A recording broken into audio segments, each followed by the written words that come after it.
Hello friends, आपका study with N के channel में स्वागत है। आज हम अपने चैनल पर निम्नलिखित बिंदुओं का अध्ययन करेंगे, जैसे कारक, वचन और लिंग। आज हम इन तीनों के बारे में अध्ययन करेंगे। तो आइए आज देखते हैं कारक किसे कहते हैं। कारक किसे कहते हैं? वह शब्द जो संज्ञा और सर्वनाम का क्रिया के साथ बोध कराते हैं। अर्थात संज्ञा और सर्वनाम का क्रिया से कैसा संबंध है, इस बात का बोध कराते हैं, वह कहलाते हैं कारक। क्रिया के साथ सीधा संबंध रखने वाले शब्द कारक कहलाते हैं। जैसे पुलिस ने चोर को मारा। पुलिस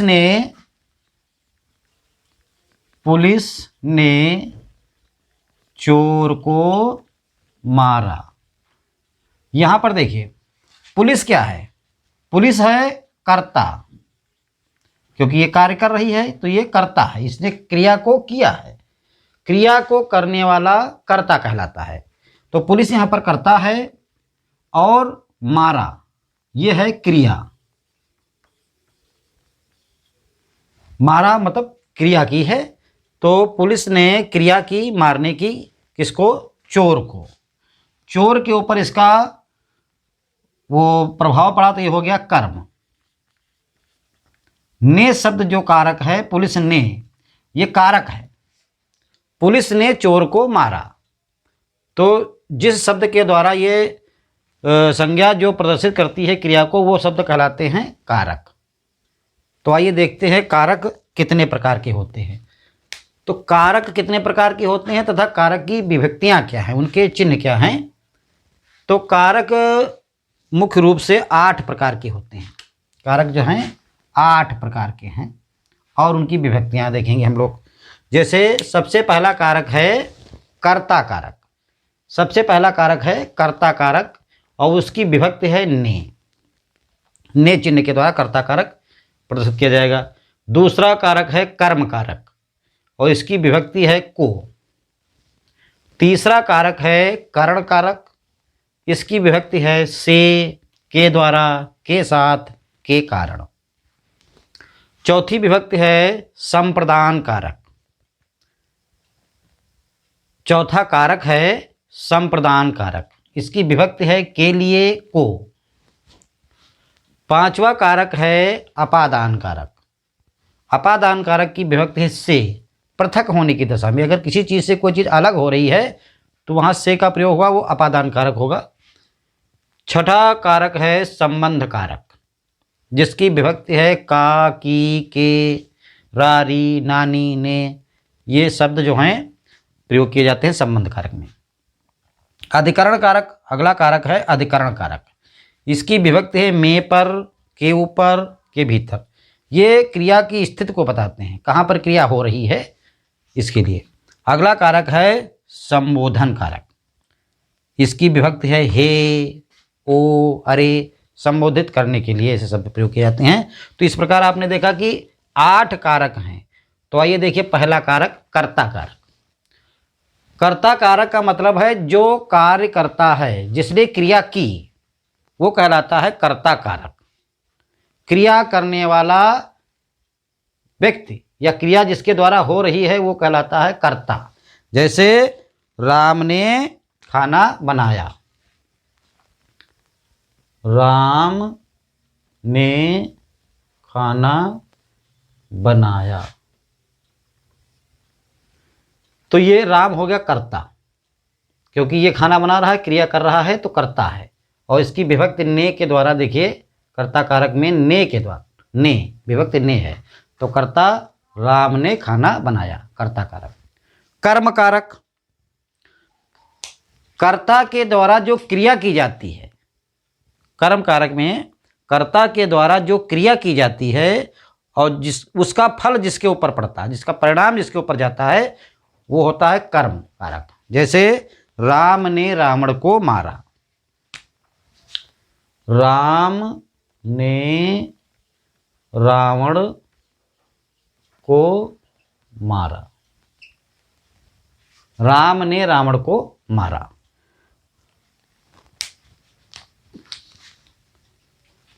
संज्ञा और सर्वनाम का संबंध क्रिया के साथ बताने वाले जिसका परिणाम जिसके ऊपर पड़ता है, क्रिया का परिणाम जिसके ऊपर पड़ता है वो कहलाता है कर्म कारक।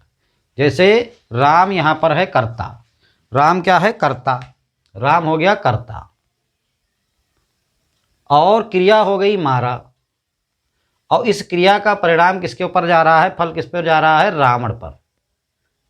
तो ये हो गया कर्म, रावण हो गया कर्म। तो कर्म को इसलिए को का विभक्ति जो है रावण को, राम ने रावण को मारा, तो यहां पर कर्म कारक को का प्रयोग रावण के लिए किया जा रहा है। अगली विभक्ति है कर्ण कारक। कर्ण कारक में जिस साधन के द्वारा, संज्ञा अथवा सर्वनाम में क्रिया जिस साधन के द्वारा की जा रही है, संज्ञा और सर्वनाम के द्वारा जो कार्य क्रिया की जा रही है और जिस साधन के द्वारा की जा रही है वो कहते हैं कर्ण कारक। जैसे राम ने तीर से रावण को मारा, राम ने तीर से रावण को मारा। यहाँ पर साधन है तीर, तीर से, इसकी विभक्ति से है या के द्वारा। राम ने धनुष के द्वारा या तीर से रावण को मारा। कर्ण कारक, जहाँ पर क्रिया करने के लिए कोई साधन प्रयोग किया जाता है उस साधन में जो है कर्ण कारक होता है, इसमें से, के द्वारा, के साथ, के कारण प्रयोग किया जाता है। संप्रदान कारक में अगला कारक है संप्रदान कारक।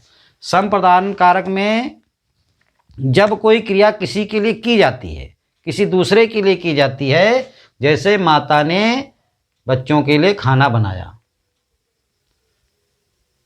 माता ने बच्चों के लिए खाना बनाया, खाना बनाया, तो यहाँ पर के लिए, या राम सोहन के लिए मिठाई लाया, राम ने सीता को पुस्तक दी, यहाँ पर किसी दूसरे के लिए वो क्रिया की जा रही है तो वहाँ पर संप्रदान कारक होगा। अपादान कारक। अपादान कारक में पृथक होने के भाव में, जैसे यहाँ पर पृथक होने का भाव होता है। हाँ देखिए, अपादान कारक जब संज्ञा अथवा सर्वनाम में किसी चीज़ को पृथक होने की बात की जाती है, कोई चीज़ कहीं से पृथक हो रही है, वहाँ पर अपादान कारक होता है। जैसे छत से ईंट गिरती है, छत से ईंट गिरी या गिरती है, तो यहाँ ईंट छत से अलग हो रही है, अलग होने की दिशा में, पृथक होने की दिशा में अपादान कारक होता है। जैसे गंगा हिमालय से निकलती है, गंगा हिमालय से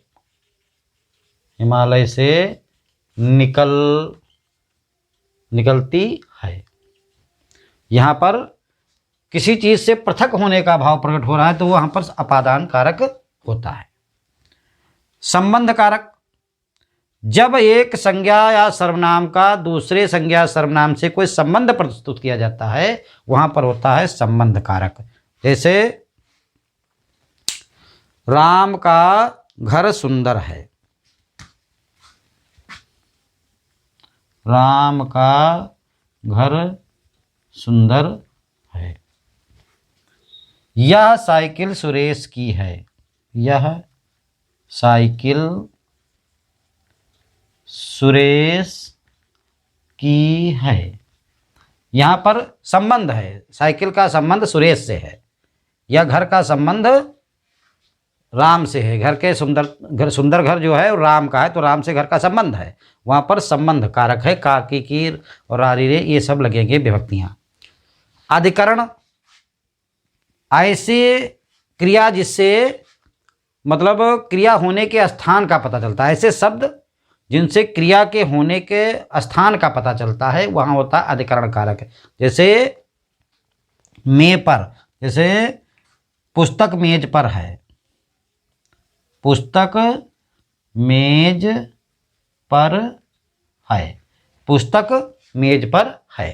तो यहाँ पर पुस्तक मेज पर पता चल रही है, तो ये अधिकरण कारक है। जैसे नाव नदी पर तैरती है, नाव जल में तैरती है, नदी में जल पर तैरती है, या नाव जल पर तैरती है, जल के ऊपर तैर रही है, नाव नदी में तैरती है।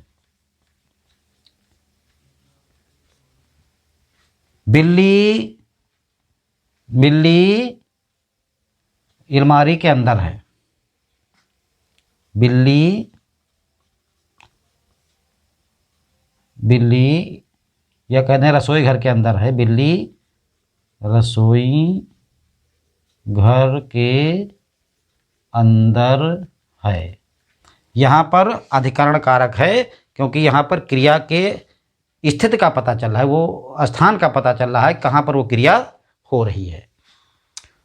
संबोधन कारक में किसी चीज को संबोधित किया जाता है, तो वहाँ पर होता है संबोधन कारक। जैसे हे राम, हे राम, हे राम तुम कब आओगे, तुम कब आओगे।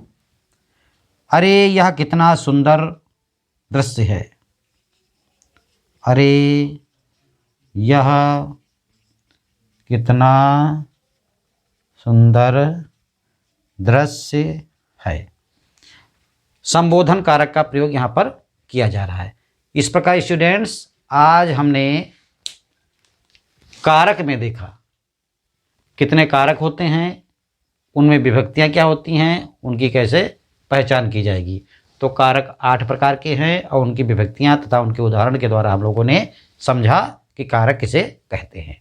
अब आइए देखते हैं वचन किसे कहते हैं और वचन का बहुवचन कैसे, वचन कितने प्रकार के होते हैं, एक वचन, दो वचन, उनका बहुवचन कैसे बनाया जाएगा, इसके बारे में हम आप आगे देखेंगे। तो स्टूडेंट्स, अब देखते हैं हम लोग वचन। हम लोगों ने कारक का अध्ययन किया, अब देखते हैं वचन। जब कोई बात आपको बताई जाती है तो वो संख्या में कितनी है, वो कहलाती है वचन। जैसे वचन का मतलब जो आपने बताया तो वो कम है कि ज़्यादा है। अगर वो संख्या में 1 है तो वो कहलाती है एक वचन, और वो ज़्यादा है तो कहलाती है बहुवचन। जैसे वचन के 2 भेद हैं, एक वचन और बहुवचन। एक वचन का मतलब है कोई चीज़ संख्या में 1 है क्या, और अगर वह 1 से ज़्यादा है तो वह बहुवचन है। हिंदी में वचन 2 हैं, एक वचन और बहुवचन।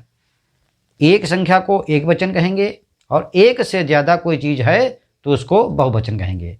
वो 2 भी हो सकती है या 10, 15, 50 जो भी है, आगे सब उसको हम बहुवचन कहेंगे। अगर संख्या में केवल 1 है तो वो एक वचन है, और 1 से अगर ज़्यादा है तो वो बहुवचन है। ठीक है, तो देखिए, जैसे एक वचन का मतलब जैसे लड़का, लड़का एक लड़का, इसलिए ये एक वचन है। बच्चा एक वचन हो गया, लोटा एक लोटा है इसलिए एक वचन, कमरा, रास्ता, इन सबसे प्रतीक होता है कि वो चीज़ केवल एक है, इसलिए यह एक वचन है। और इन्हीं का जब बहुवचन करेंगे, जैसे लड़का, तो लड़का का लड़के, लड़के का मतलब ज़्यादा लड़के, 1 से ज़्यादा लड़के हैं तो ये बहुवचन हो गया। जैसे कमरा का कमरे, तो कमरे का मतलब ज़्यादा कमरे हो गए, ये हो गया बहुवचन, 1 से ज़्यादा हो गए। बच्चे, बच्चा एक वचन और बच्चे बहुवचन, अर्थात 1 से ज़्यादा जब बच्चा होगा तो बच्चे कहलाएगा। 2 भी हो सकते हैं, 3, 4, 5 2 भी हो सकते हैं। जैसे लोटा, एक लोटा हो गया, और हो गया लोटे, तो ज़्यादा हो गए इसलिए बहुवचन शब्द हो गया। जैसे रास्ते, कई रास्ते हो सकते हैं तो वो बहुवचन हो गया। एक वचन में एक चीज़ होती है और बहुवचन में 1 से ज़्यादा चीज़ें होती हैं।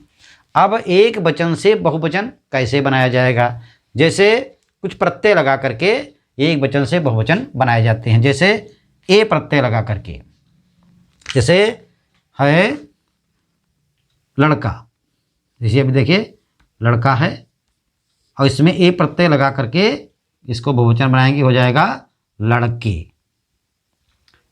लड़के, लड़का में ए प्रत्यय लगा दिया तो हो गया लड़के। ए प्रत्यय लगा करके बना सकते, जैसे मुर्गा, मुर्गा, मुर्गा एक वचन है। अब इसमें ए प्रत्यय लगा मुर्गे,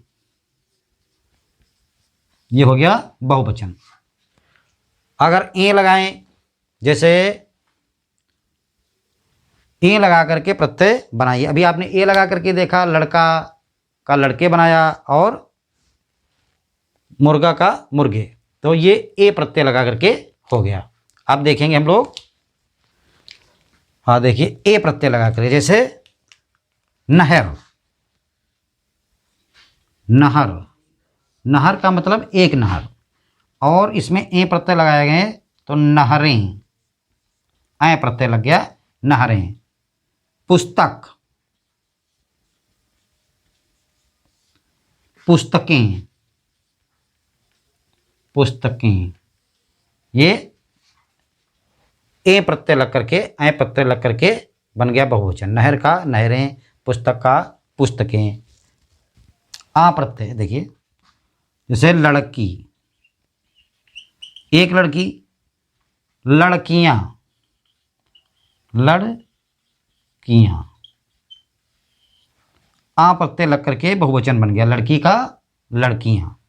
या नदी, नदी एक वचन है, इसका बहुवचन आ प्रत्यय लगे नदियां, नदियां, नदी का नदियां। तो ए प्रत्यय लगा करके लड़का का लड़के, आए प्रत्यय लगा करके मुर्गा मुर्गे, सॉरी ऐ प्रत्यय लगा करके नहर का नहरें, ए प्रत्यय लगा करके मुर्गा का मुर्गे। आ प्रत्यय लगा करके लड़की का बहुवचन बना लड़कियां, नदी का बहुवचन बना नदियां। अब ओ प्रत्यय लगा करके देखिए, ओ प्रत्यय लगा करके आप लोग क्या बनाएंगे, जैसे ओ प्रत्यय लगा करके देखिए, जैसे माता, माता, एक माँ है माता कह दिया। अगर कई माताएं हैं वहां पर, माताओं, माताओं, ये ओ लगा करके माताओं।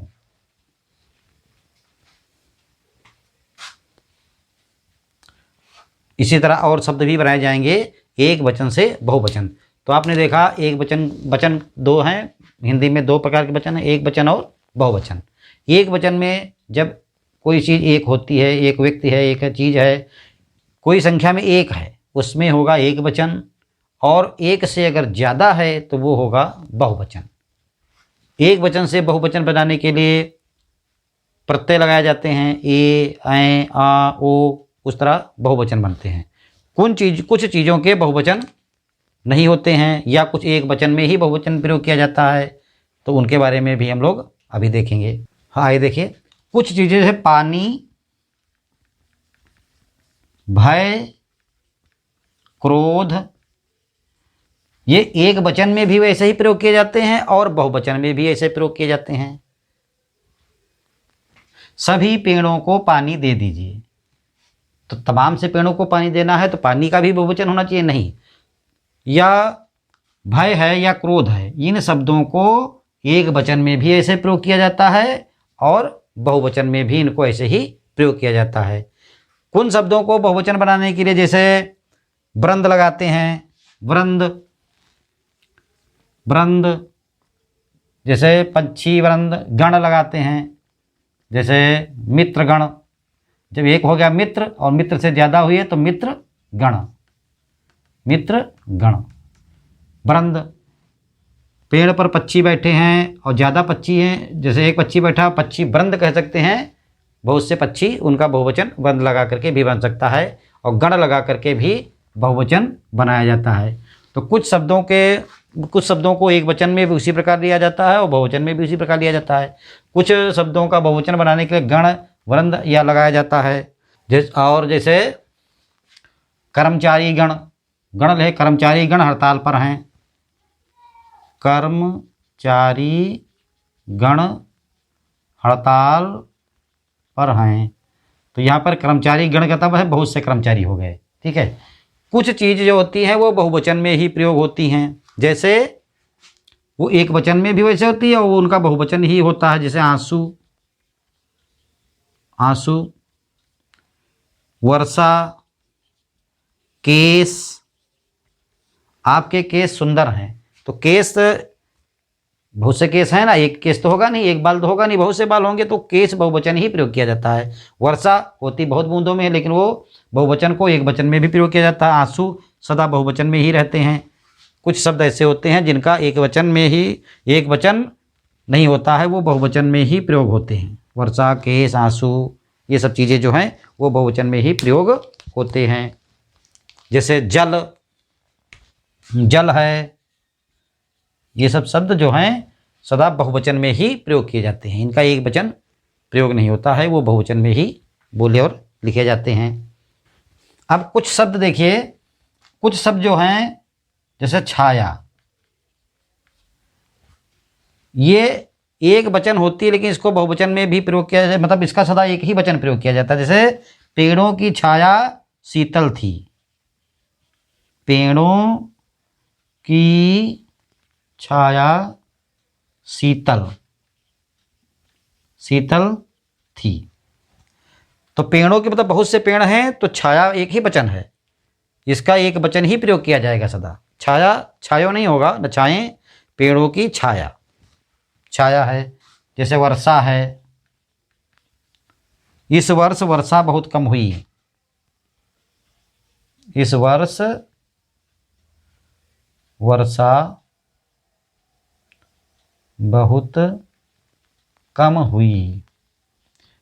छाया, वर्षा, ये सब जो शब्द हैं ये एक वचन में ही प्रयोग किए जाते हैं। जैसे जनता, जनता भी, ये सब एक वचन में प्रयोग किए जाते हैं।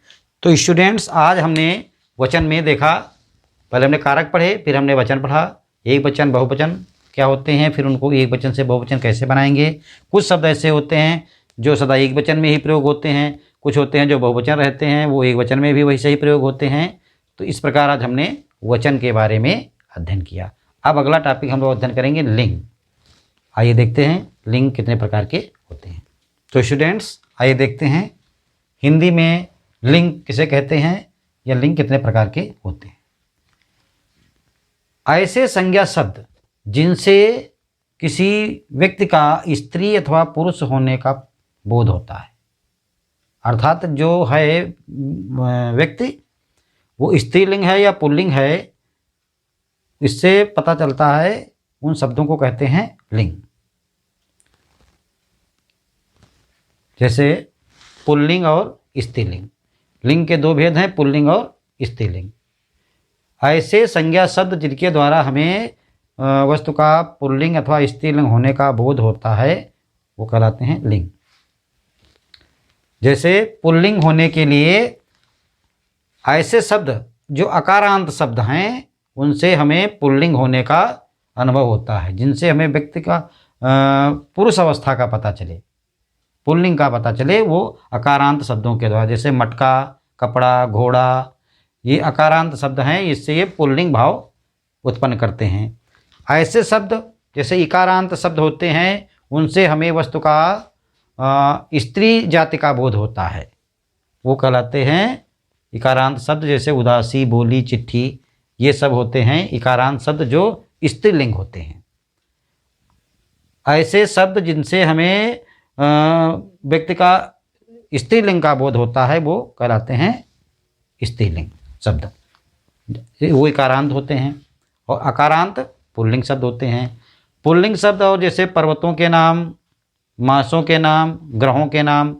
जैसे पर्वतों के नाम हिमालय, आरावली और कैलाश पर्वत, ये सब जो हैं पर्वतों के नाम, ये पुल्लिंग में आते हैं। मासों के नाम जैसे महीनों के नाम चैत, बैसाख, आषाढ़, जेठ, जनवरी, फरवरी, मार्च, अप्रैल, ये सब पुल्लिंग में आते हैं। ग्रहों के नाम शनि, शुक्र, बुध, अरुण, वरुण, ये ग्रहों के नाम, तारा, नक्षत्र, सूर्य, ये सब पुल्लिंग में आते हैं। स्त्रीलिंग में जैसे नदियों के नाम गंगा, कावेरी, नर्मदा, सरयू, ये भी जो नदियां हैं वो सब नाम स्त्रीलिंग में हैं। तिथियां जैसे हैं पंचमी, द्वितीया, तृतीया, चतुर्थी, एकादशी, ये सब तिथियां भी स्त्रीलिंग हैं। भाषाएं जो हैं गुजराती, मराठी, पंजाबी, असमी और जो भी हैं बंगाली, ये सब भाषाएं भी स्त्रीलिंग में आती हैं।